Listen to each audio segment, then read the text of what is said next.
Is there a problem having them close together? Yeah, 'cause pollination, right? It causes pollination? No?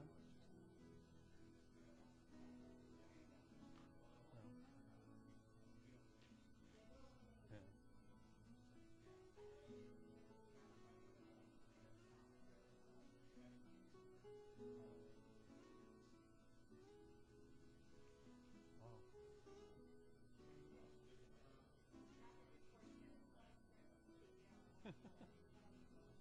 Well, as long as you know the effect, right? Yeah, I always thought you shouldn't mix too close together different.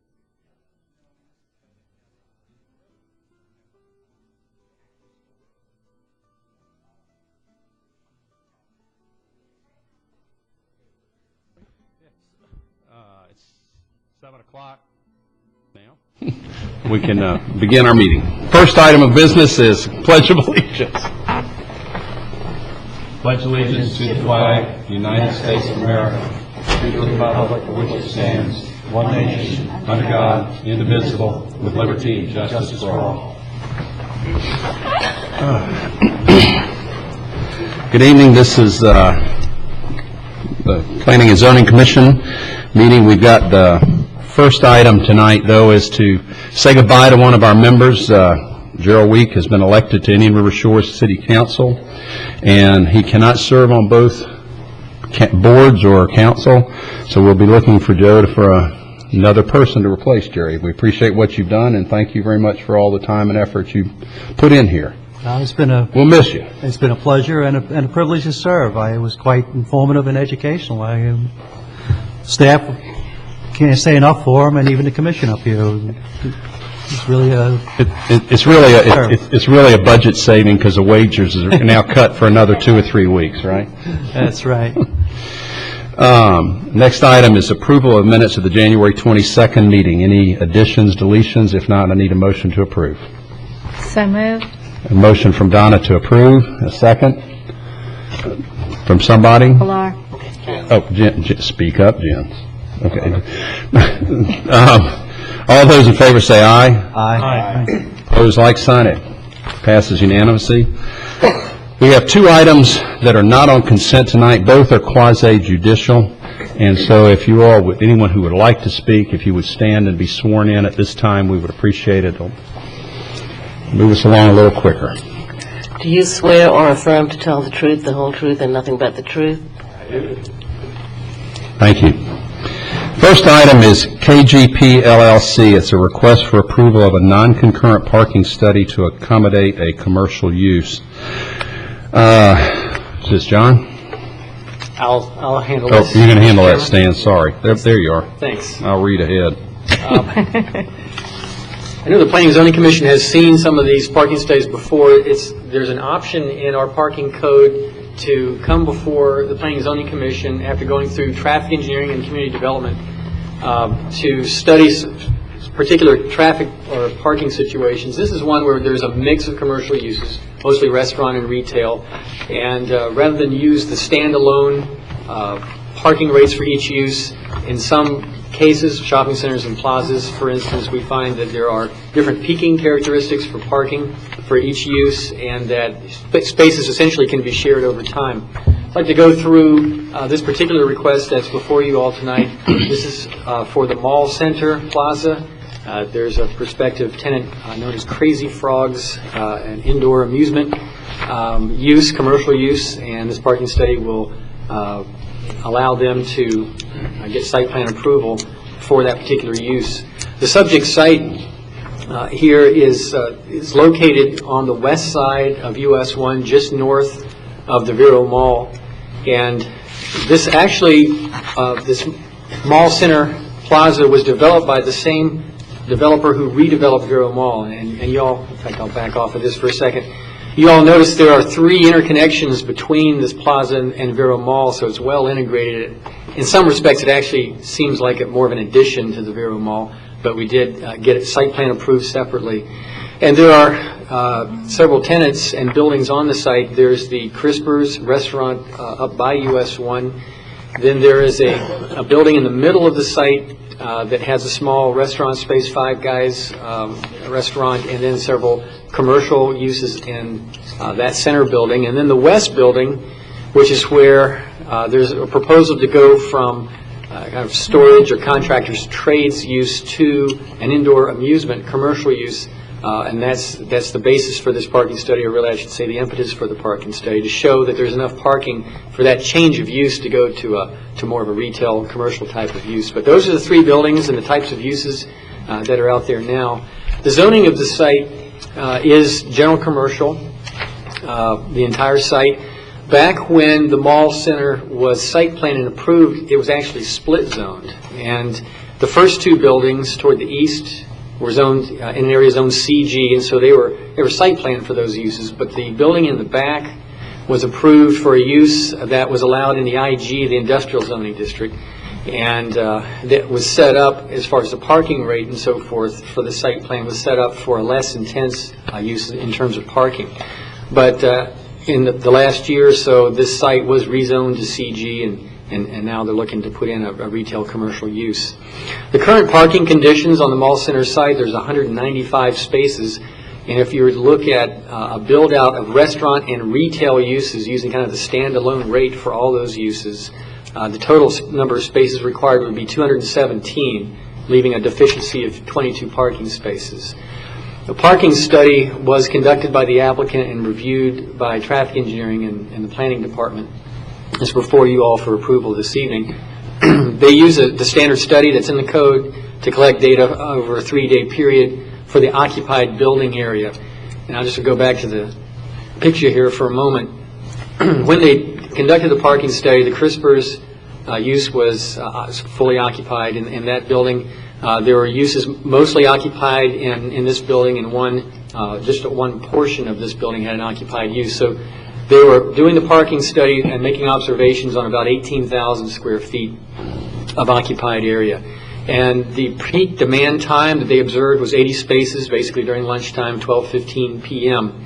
And that observed peak demand was adjusted for peak season conditions and a safety factor that's in our code, and then it was essentially amplified and applied to the overall building area, which is a little over 30,000 square feet.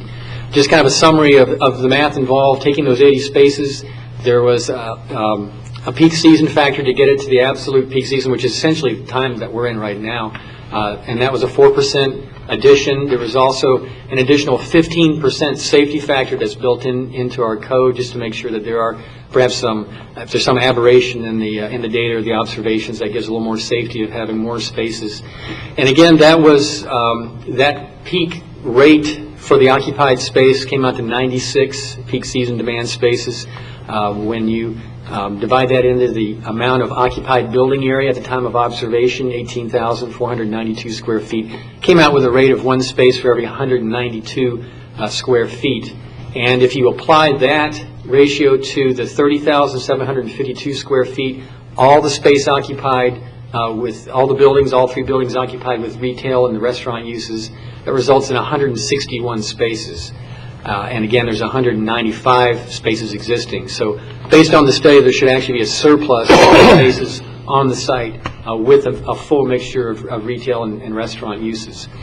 The conclusion of the study is that there are actually 34 more spaces than the projected demand at build-out, and this is fairly consistent with what we've seen in parking studies, and staff is comfortable with the study itself and the conclusions, and recommends that the Planning and Zoning Commission approve the study and apply that rate to the mall center. Glad to try to answer any questions that you might have. Thank you, Stan. Any questions of staff? Jerry? Stan, can you put up the photo again?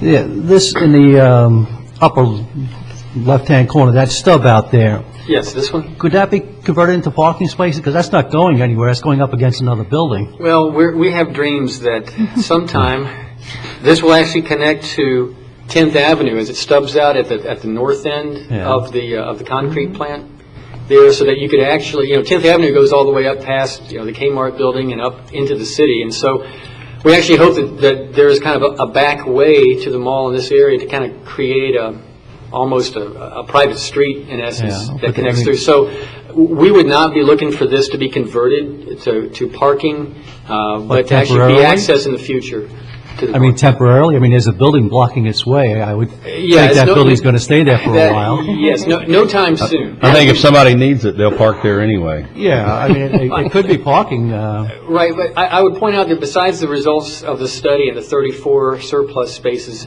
there are actually, again, because of the good connectivity here with the mall, these spaces along the north side of the mall building itself are actually very convenient to these Right. spaces. And I think there is some, essentially in practice, there's some overlap between these two Well, the centers. other- So I think there's plenty of parking in the area. yeah, but sometimes in the back, there's those tractor-trailer trucks are parked there for a sizable length of time, and dumpsters in the back of the, right down in that area there. Right, you're correct. This is, it's not a street, it is a driving aisle and a parking area, and with deliveries and so forth further to the south here on Bureau Mall, it does get blocked up from time to time. And there's overnight parking there with trailers in there. I just thought maybe you could utilize some of that to make up the difference. Okay, any other questions? Yeah, I have one.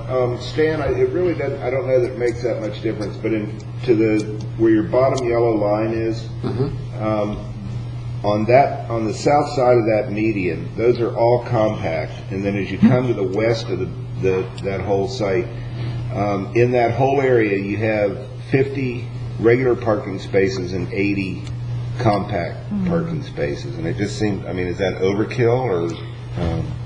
That's I outside know, their property. I drive a van and George drives a SUV. We're not supposed to talk about that. Mine should be a hybrid, right? Hybrid SUV. Part of the county's energy policy to try to, When I've gone to Five Guys sometimes, It's hard parking. I've had to park down to like where you have the S on site, on your word, right. to walk down to Five Guys, and then you get into compact. And If you order what I do at Five Guys, you need to park farther than that because you need the I height. should walk there and back. Yeah. No, I think, yeah, I just wondered why there were so many compact, and it's really a minor Just thing. probably No, space. it's a good question. We tend to see compact spaces distributed kind of around the different building areas, but in some cases, just because of the dimensions of the building spaces, it's more efficient to put them in one spot, and that's kind of how it, I know what you mean. I drive a Civic, so I have no problem. I always It's laid did. out, but, I always just assumed they were cramming them in where they could. Yes, Right. exactly. Any other questions of staff? I just have one question. How many square feet of this 8,300 square foot building is Crazy Frogs taking? it's most of that back building. It's, I think, all but one tenant space. I think the Okay. easternmost tenant space will be something else, and they'll be taking up the rest. Okay, thank you. And that's going to be open, what hours, do you know? Well, I think we're not sure. There would be no restrictions on it, but typical business hours, I believe, and on the weekends, because it's an enclosed amusement for kids. I would think it'll be open late then. My impression is it probably wouldn't be, because I think it's not big kids, but It's smaller just kids. geared to small children. I was glad to see the surplus in the reverse side of this from their study, only because of the fact that if that Crazy Frogs didn't succeed and that became a popular restaurant or something, the parking would probably go up. That's one of the things we see a lot in these malls, and when they change uses, we lock into numbers, but I mean, we see a flow of cars as they go through, and so I think this is more than adequate, but. Right, and if it were a change of use, say to a large standalone restaurant, they'd actually have to come back through and reevaluate the parking. Oh, they do? For that Okay. much of a change, they would. Okay, if it's a big change. Okay, good. Any other questions? If not, would the applicant care to be heard?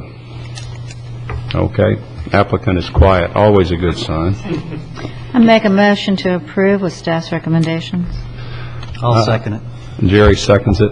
All those in favor say aye. Aye. Opposed, like sign. Okay, carries unanimously. Thank you. I guess, John, you're up next on the Preserve at Oak Lake, a request for a major site plan and preliminary plat approval for a 42-unit multifamily residential development to be known as Preserve at Oak Lake. Go ahead. Yes. Thank you, Mr. Hamner. John McCoy with the Planning Department. And this is a application for major site plan approval and preliminary plat approval. They're platting over the site plan in this particular instance. The site is located on Indian River Boulevard, on the east side of Indian River Boulevard, just north of 37th Street, which serves our medical node. The aerial shows the site pretty well, shows the physical features, both developed and undeveloped. And 37th Street is at the bottom. Indian River Boulevard is running diagonally along the west side of the property. The actual site plan, the north arrow changes just a little bit, and let me show you the layout. The site is essentially 7.5 acres. The applicant's proposing 42 units, and it works out to roughly a density of 7.5 units per acre, and that density is calculated on the non-estuarine wetlands. In other words, the acreage of the site that's non-estuarine is how the density is calculated. Is there any credit for the estuarine area? Not in this particular case, because it's creditable at one unit per 40 acres, and they don't meet that 40-acre threshold. That's nice. So the other item I'd like to point out, both along the north and the east side, the development's bulkheaded, and that's why you see that crisp line, and they've done that to try to minimize the environmental impact with the slope that they'd have to have based on their finished floor elevations, and then transitioning back down to such a low grade. So that's why you see that dark line right behind the buildings is that effort to minimize the footprint of the development. As far as traffic circulation, the site has a single access point to Indian River Boulevard. It's limited to right in, right out. There is a median, so that certainly limits you to the right in, right out. We did have them enlarge the radius coming in, so it is a little easier to get in. Next slide lists the project improvements, and they are required to do a sidewalk along their Indian River Boulevard frontage. They are required site lighting, and again, that's interior to the project and also at the entrance. They are required an internal sidewalk, which they're providing. It is going to be platted over, so they're doing a preliminary plat, and conditionally, it meets the criteria of the corridor plan. This isn't a corridor area, and we need a couple more details on the building colors and materials and things like that, but as far as the design goes, it does meet the corridor plan. As far as stormwater, the stormwater is collected and conveyed to the stormwater management pond, which is located adjacent to Indian River Boulevard at the front of the project. It's then treated. The treated water is then discharged or outfalls to a ditch along the north property line and then makes its way out to the Indian River. As far as environmental issues, there are actually quite a few. And for the environmental analysis or survey, there's, I think, at least 5 different vegetative classifications on this particular site. It range from a couple different uplands to a couple different wetlands to a freshwater pond. What you see on the slide in brown is the developed portion of the site. It's all proposed to be developed. The darker brown or brownish green is the native upland set-aside area, and that's on the higher portion of the site, which is closer to Indian River Boulevard. And then the green portion is a conservation easement for the wetlands. With a combination of the upland and wetlands conservation area, it's an over 3-acre conservation area on the 7-acre site. Next slide I'd like to get to is the landscape. And what I've done is just highlighted the landscaping between the buildings and Indian River Boulevard. There's a fairly heavy landscape buffer along Indian River Boulevard, and then a fairly heavy landscape strip along the back side of the pond for those buildings as well. And that's the darker green you see adjacent to Indian River Boulevard. There's extensive landscaping throughout the rest of the project. And then the other green, the lighter green that you see, is the conservation easement that's proposed, the wetland conservation easement. With that, I'd like to get to staff's recommendation. Staff does recommend that the Planning and Zoning Commission approve the development with the conditions as proposed in the staff report. Thank you. Thank you, John. Anyone questions of staff? I'll let the environmentalists take it first. If not, the one comment that I made when I talked to Stan briefly this afternoon, and this has been kind of a burr, and I have a mixed emotions here because I think they've done a very good job of maximizing the conservation area. But whenever we come off of a main thoroughfare, this is not held true with the rule, which gives it a problem. But I've always felt like we ought to have a right turn lane off of the Indian River Boulevard. I do not think they qualify under our rules, so we can't, I'm not sure we can necessarily force this. In fact, I don't think we can, but I suspect the engineers have already thought about this. They've heard this quite often, so that was my only comment. And Especially considering the speed on that road. yeah. Well, it's going to slow, eventually when it fills up, it will slow down, and they have done, I mean, I'll give them credit, they've widened the turn radius, which gives you some relief, but it's, you know, they've done a good job putting buildings around the building to some extent, and that's just been a pet peeve of mine on really only on the major thoroughfares, so, because I believe very heavily in the private property rights and the rules, and they're just under the limit, that's all, so. Anybody have questions? Really more of a comment. I was glad to see that they weren't impacting the estuarine wetlands. I hate to see us continuing on our history of filling non-estuarine wetlands, but they can do it. Is your mic on? I thought it was. The lights? Oh, no, okay. It looked like the light was on. Do I need to repeat all that? No. No, okay. Please not. Thanks, George. We don't know yet where the mitigation will be?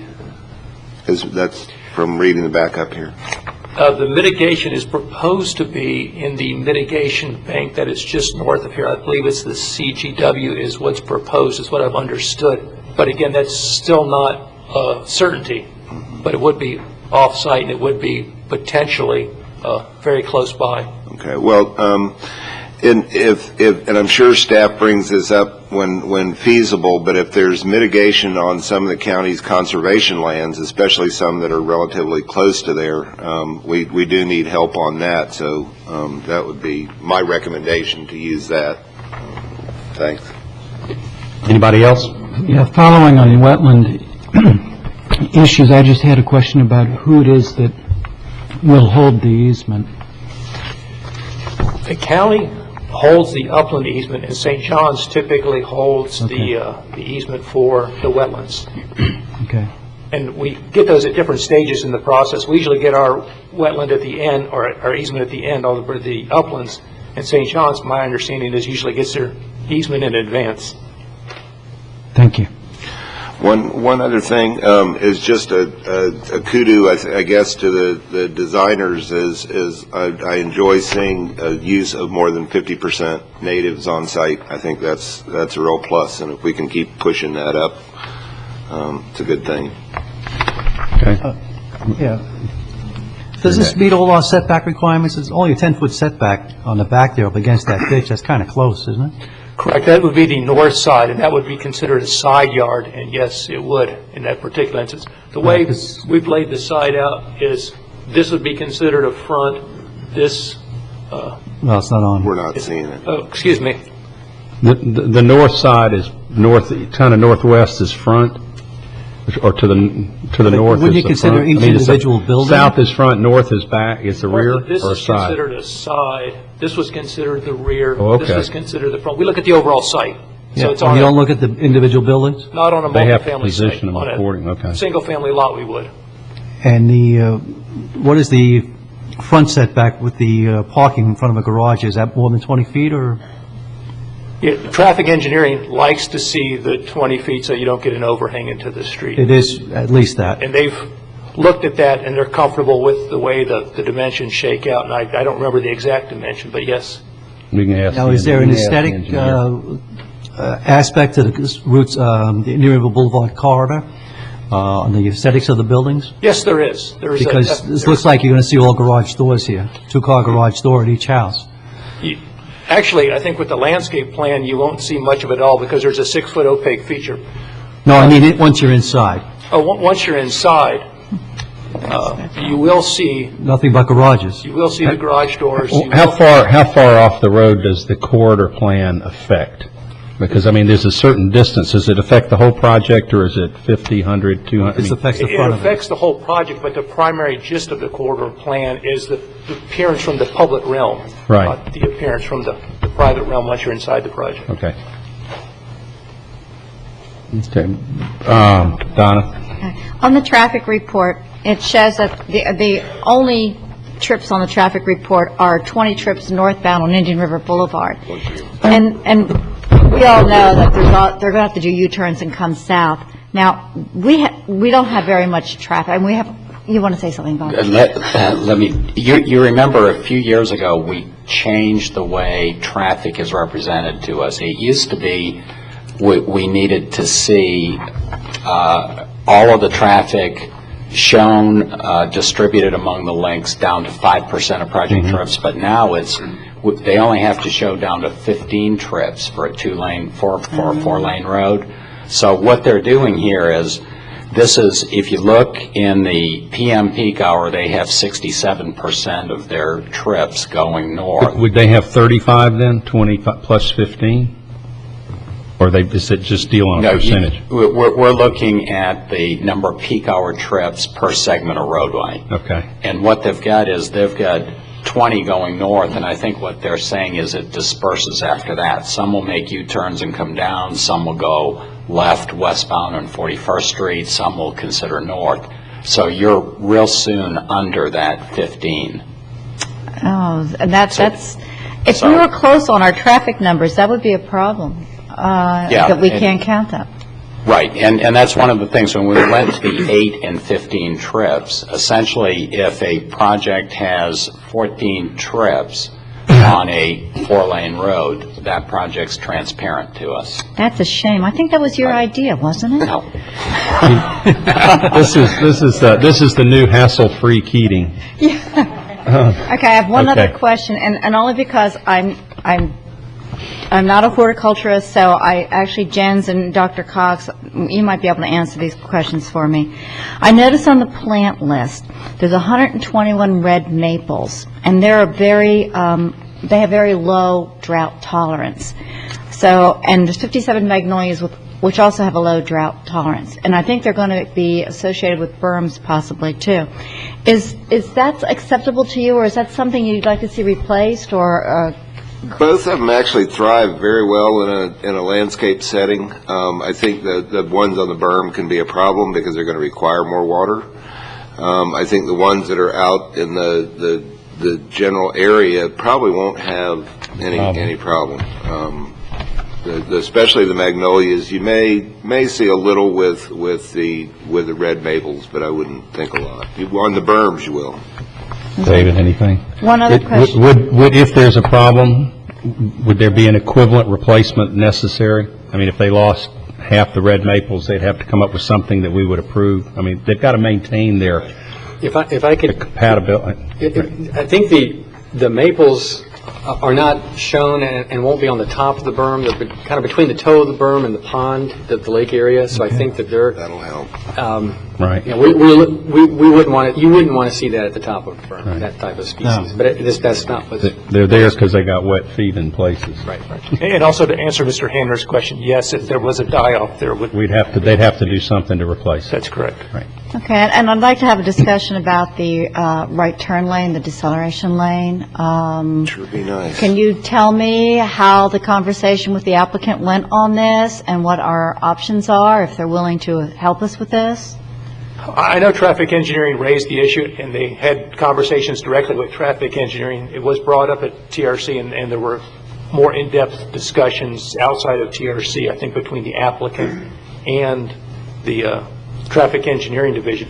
I know at one time there was discussion that there would be an entrance right in, right out at the north end as well, and both. Deceleration and an acceleration lane? Well, there would be two driveways at the north, and they would both be served by a right turn lanes. Now, in that particular instance, the reason traffic engineering said, go ahead and provide the right turn lanes is because they were allowing another cut on the boulevard, and they had essentially something other than the code to hang their hat on.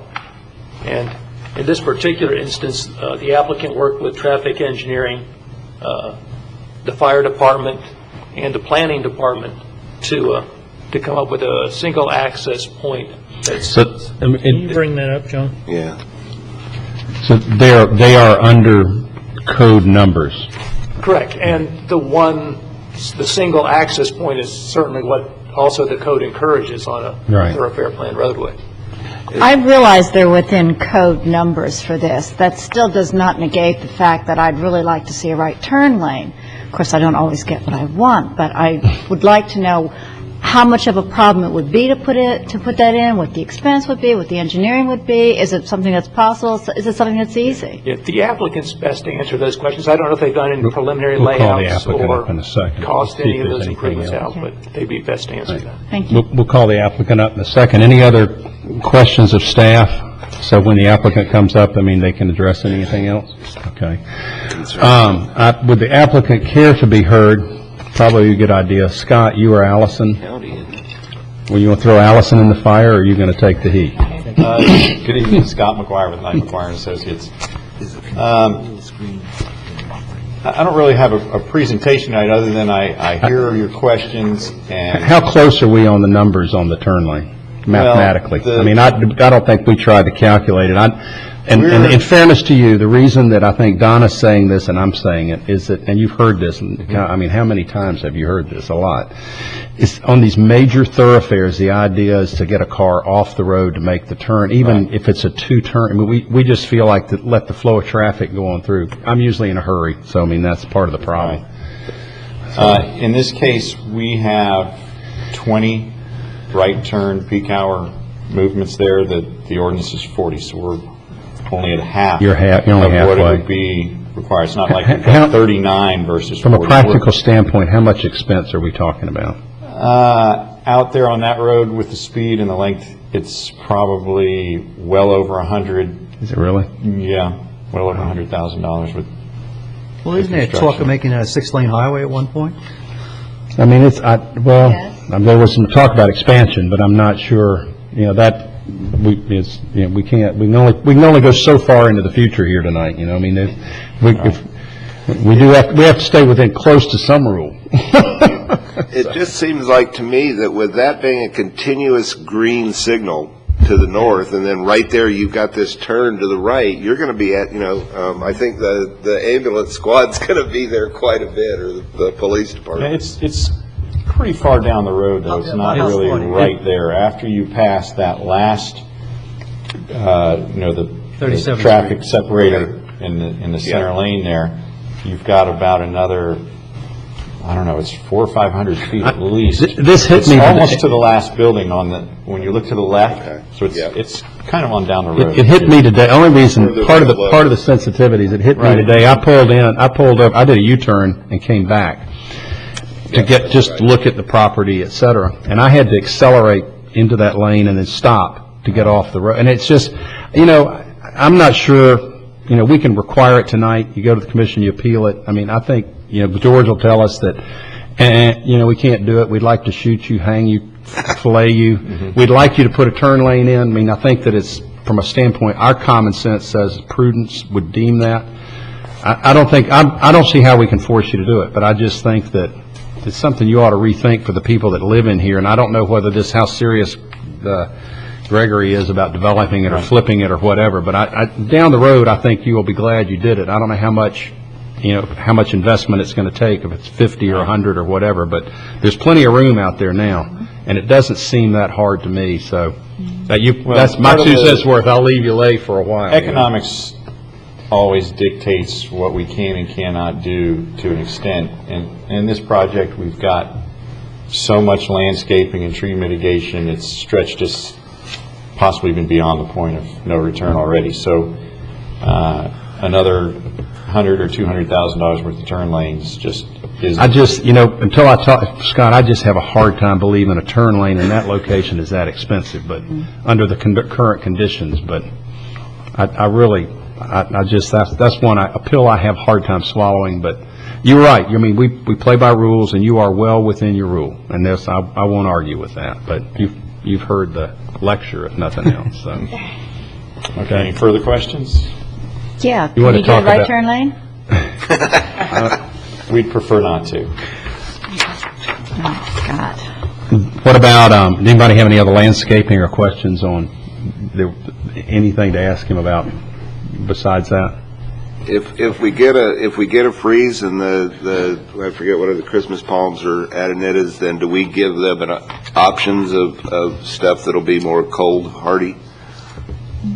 As I understand it, yes. Yes, they can always amend their landscape plan to do something that's. They have to do something. They can't just let them. Can't just leave dead trees. Right, can't leave dead trees out there.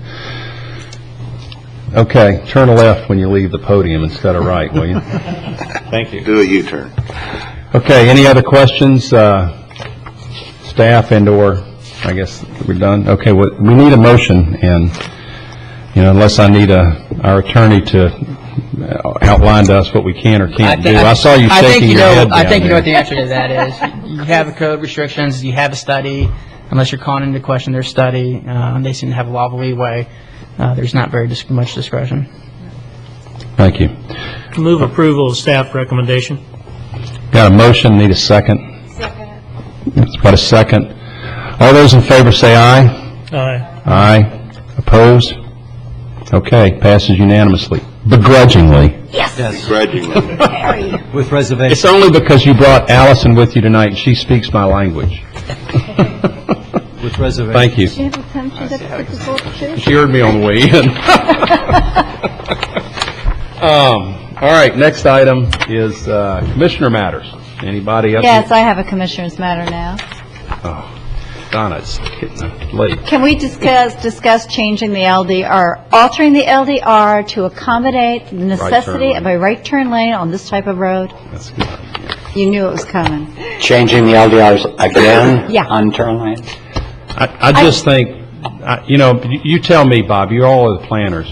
When you get on these major thoroughfares, and I'm thinking 60, any Indian River Boulevard, you defined us, but I'm thinking major thoroughfares don't need a whole lot of stop and turn traffic at any number. I mean, it's. I think you haven't seen Chris Mora for a while, and I think it would be good if he came to visit. I've heard the presentations. I really think George is right. I think that we ought, there's nothing, I wouldn't say it's out of line for you to request you all to study this and get Chris, but with the implication that we would like to see something within reason. I really think there should have been a deceleration lane as part of that plan. Well, I mean, the speed limit's 55, but, it's a lot higher than that with people going by there. One of the comments in that when I talk to Stan, and Stan can say this himself, but as traffic fills up, speeds will slow down. But then again, so does the congestion when you stop to turn. Now, they've got a wide area, and if people hold their speed, I can see them make this work, but I just getting off of these main thoroughfares, I think, is important. I think it makes sense. So, I don't think anybody could argue with that. And if you live there, regardless of the number, maybe you would want that. I think it kind of gets down to cost benefit, and I think if you want to look at this again, then we need to come before you all again, and you all need to make a motion or decide to not make a motion to have the board consider. The chair is receptive to a motion. I think the Board of County Commissioners to study. I don't say we have to do this, but I really think it's something we ought to look at. And while things are slow, now's the time maybe we can do it. And Chris Mora would probably be the one to come make his presentation to us. So. Well, I'd like to make a motion then that we take a look at changing the land development regulation. Based on thoroughfares. Thoroughfares. And Yes, main corridors and thoroughfares. And I don't want to get off of that myself. Study the acceleration and deceleration lanes on projects that are on main thoroughfares. Yeah, why don't you let us... Wait a second. Do I have a second? Yes, I'll second. We've got several seconds, so it's coming. Okay. Yeah, why don't you let us come back to you with a study? We can look at the study we did before and reanalyze it and come back with That's you. That's all, right. Yeah, we'll do I mean, I don't think we want to write rules or do anything now, but I really think this is I promised Scott knew this coming in here. You all probably knew it would come up. Otherwise, to me, quite frankly, this was very close to being on consent. Okay. Let me voice one concern about the difference between these turns and a deceleration lane on a thoroughfare like that, and that has to do with cyclists and having people making turns very suddenly at speed, and it concerns me on that road as compared to a deceleration lane where you know what the guy's doing. And I don't know how many cyclists you'd need to take out before it would be worth putting in deceleration lanes there, but Okay, that's, it is a matter of public safety concern for me, since I've started... I mean, I think there's a fair point. What we'll do is just simply ask that we address that again. We've got time, and we're not covered up with these, and maybe we can change or nip something in the bud. Okay, any other commissioner matters? No, let's take a vote on that motion. Oh, I'm sorry, we've got to vote on the motion. All those in favor of doing what Donna says do? Aye. Let's say aye. With an arm's reach, I'm going to say yes.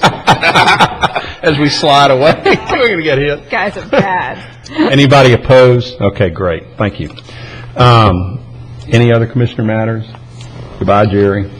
Okay. Thank you. I would like to say that Jerry was an extremely conscientious planning and zoning commissioner, and I will very, very much miss him. Planning matters.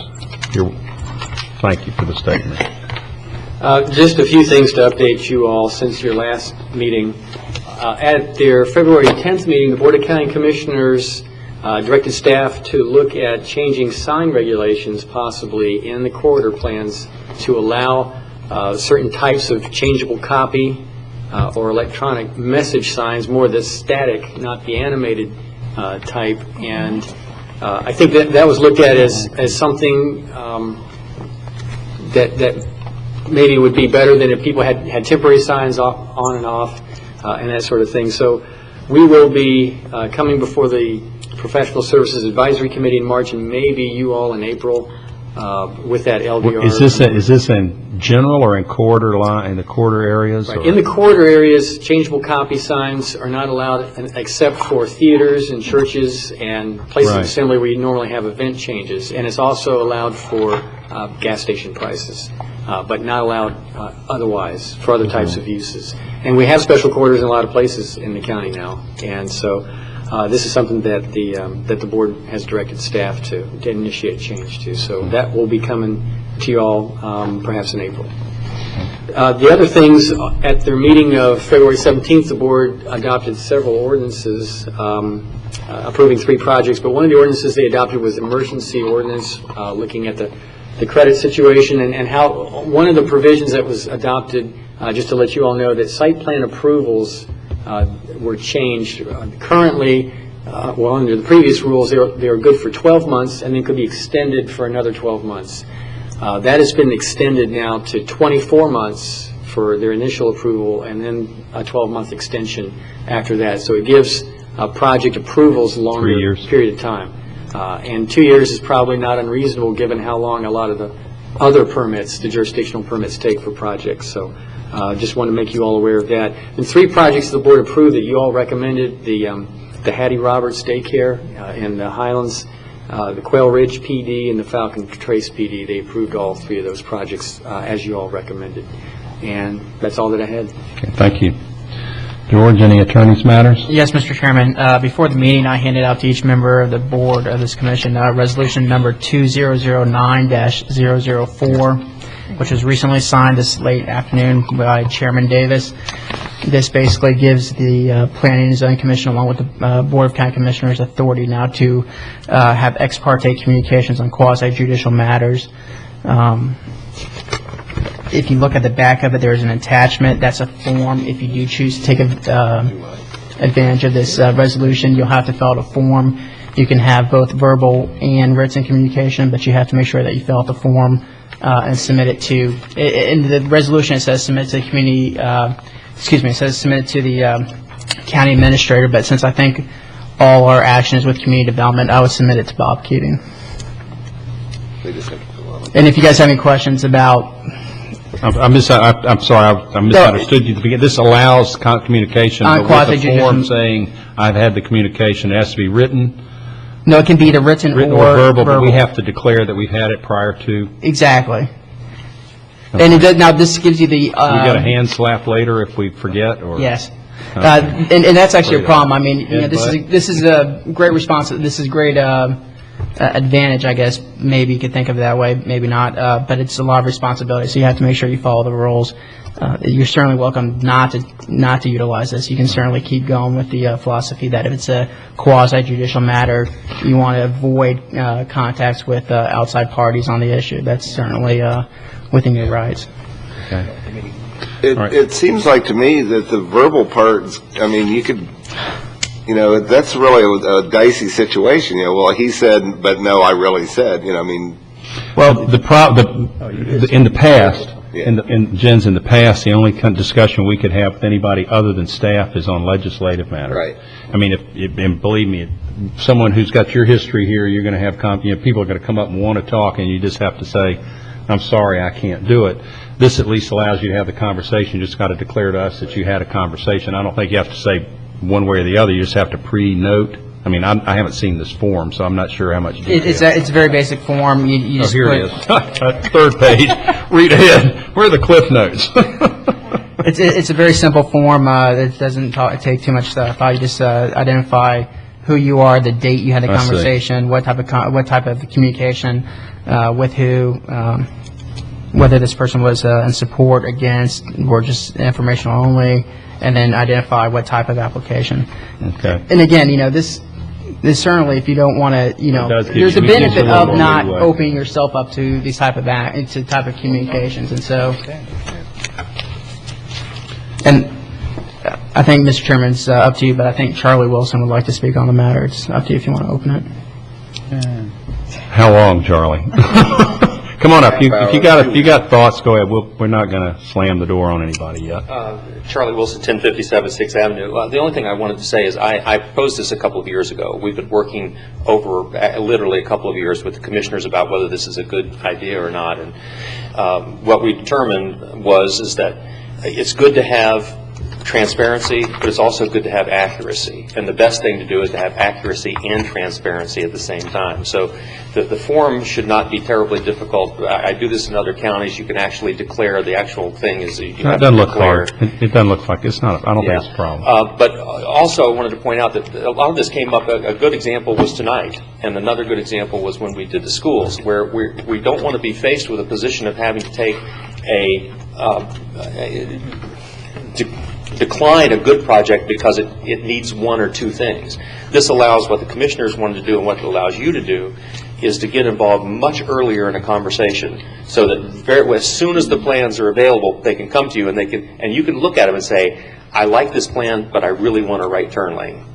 Or in the example of the school, we had a very close vote on the school because we were not able to fit in a left turn lane. Had we had conversations with you a year earlier, when we first started on the thing, it could have been designed in a way to get you a left-hand turn lane. The only concerns, if anything, that we should probably be careful about is the fact that that's almost we may end up in micromanagement when it's better probably to stay off of it. So it's just going to be in a trial or whatever, we're going to have to learn to deal with that. So. Yes, sir. One of the points is, it's not people like me all the time. It's your citizens. It's the person you meet in the grocery store. But you do have the option of not speaking to someone. Right. And the reason I wanted to mention this to you is because a lot of times what we really want is we want to know what you're thinking. And what we have found is not that I'm trying to talk you into doing something, but we want to know what you're thinking and what your thoughts are. And under the current rules, it was impossible to do. Okay. And I'm looking forward to working with all of you and visiting with you, because I really think we can make things go more smoothly and get some nicer things done in some of these projects. Okay. So when we designed this, that's what it was for. Okay. Thank you, Charlie. Anybody? Does this hold true amongst ourselves? No. No. You can't. Only if we don't get caught. Nice try, Jens. I don't have a, I'm sorry, George. I didn't say that. No, I didn't hear it either. I don't have a problem with this, but most of the time, if somebody talks to me about something that's going to be in the future, quite a bit in the future, about all I'm going to be able to say is you need to talk to the staff, because they're the people that really understand that, and then they bring their presentation to us, and that's how we make most of our decisions. I understand the need to get things going early, but in most of my cases, I'm just going to use staff, have them check with staff on it. I agree Fair with enough. you, Greg, and I also think if there is a need for getting detail, I'd prefer to get it from staff rather than an applicant or a representative. This is, good. That is biased. Good, bad, or indifferent, it sounds like it's personal preference, and we all have that right, so it's just one more, I'll say, tool in our bag, if you want to say that, and we can try it, and if we don't like it, we'll unresolve it. Okay. Anything else, George? Is that it? All right. Thank you all for coming. We stand adjourned.